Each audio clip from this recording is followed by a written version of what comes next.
नमस्ते फ्रेंड्स, स्वागत है आप सभी का भक्ति भजन डी में। आज मैं आपको धर्मराज और बुढ़िया माई की कहानी सुनाने जा रही हूँ और आज से इस चैनल पे आप रोज धर्मराज की कहानियों का रसपान करेंगे। कहते हैं पौष मास में अगर धर्मराज की कहानियों को सुना जाए तो मोक्ष की प्राप्ति होती है तथा धर्मराज की कृपा दृष्टि आपके परिवार पे बनी रहती है। चलिए सुनाती हूँ आज की कथा। एक समय की बात है, किसी एक गांव में एक बुढ़िया रहती थी। वह बहुत नियम धर्म से व्रत रखती थी और एक दिन भगवान के घर से यमदूत उनको लेने आ गए और वह उनके साथ चल पड़ी। चलते चलते एक गहरी नदी आई तो यमदूत बोले कि माई, तुमने गोदान की हुई है या नहीं। गोदान मतलब गौध का दान। कहते हैं जीवित अवस्था में ही गौ का दान करना चाहिए ताकि उसकी पूंछ पकड़ के आप बैतरनी नदी को पार कर सकते हैं। तब जब यमदूत ने पूछा बुढ़िया माई से कि तुमने क्या गौदान किया है, तो बुढ़िया माई ने उनकी बात सुनकर मन में श्रद्धा से गाय का ध्यान किया तो वह उनके समक्ष आ गई और बुढ़िया उस गाय की पूंछ पकड़कर नदी पार कर गई। वह यमदूतों के साथ फिर आगे बढ़ी तो उनके समक्ष काले कुत्ते आ गए। यमदूत फिर बोले, कुत्तों को खाना दिया था।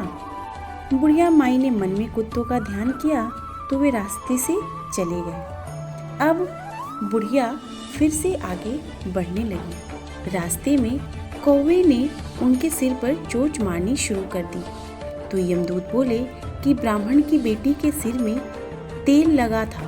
बुढ़िया ने ब्राह्मण की बेटी का ध्यान किया तो कौवे ने चोंच मारनी बंद कर दी। कुछ आगे बढ़ने पर बुढ़िया के पैर में कांटे चुभने लगे तो यमदूत बोले कि खड़ाऊ आदि का दान की है।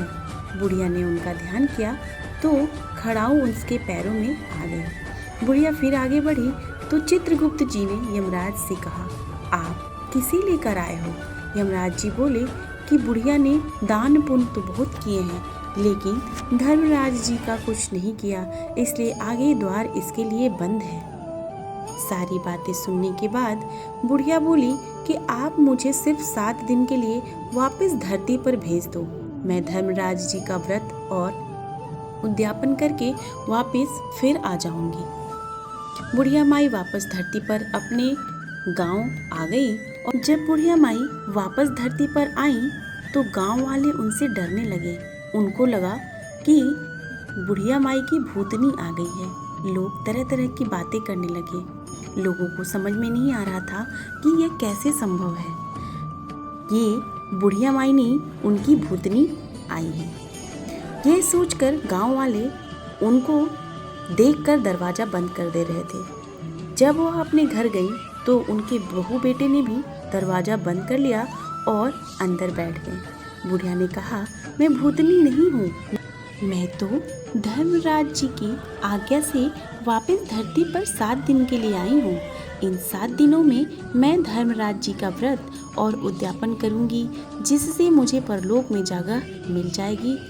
बुढ़िया की बातें सुनकर सब समझ गए और बहू बेटे भी उसके लिए पूजा की सारी सामग्री एकत्रित करने लगे। लेकिन जब बुढ़िया कहती है तब वह हुंकार नहीं भरते, जिससे बुढ़िया फिर अपनी पड़ोसन को कहानी सुनाती है और वह हुंकार भरती है।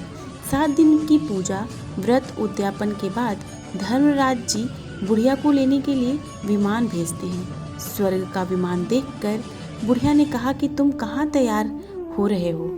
मेरी कहानी तो केवल पड़ोसन ने सुनी है, इसलिए वह भी साथ जाएगी। सारे गांव वाले बुढ़िया से धर्मराज जी की कहानी सुनाने का आग्रह करते हैं। तब बुढ़िया माई उन्हें कहानी सुना देती हैं। कहानी सुनने के बाद सारे ग्रामवासी विमान में बैठकर स्वर्ग जाते हैं तो धर्मराज जी कहते हैं, मैंने तो विमान केवल बुढ़िया के लिए भेजा था।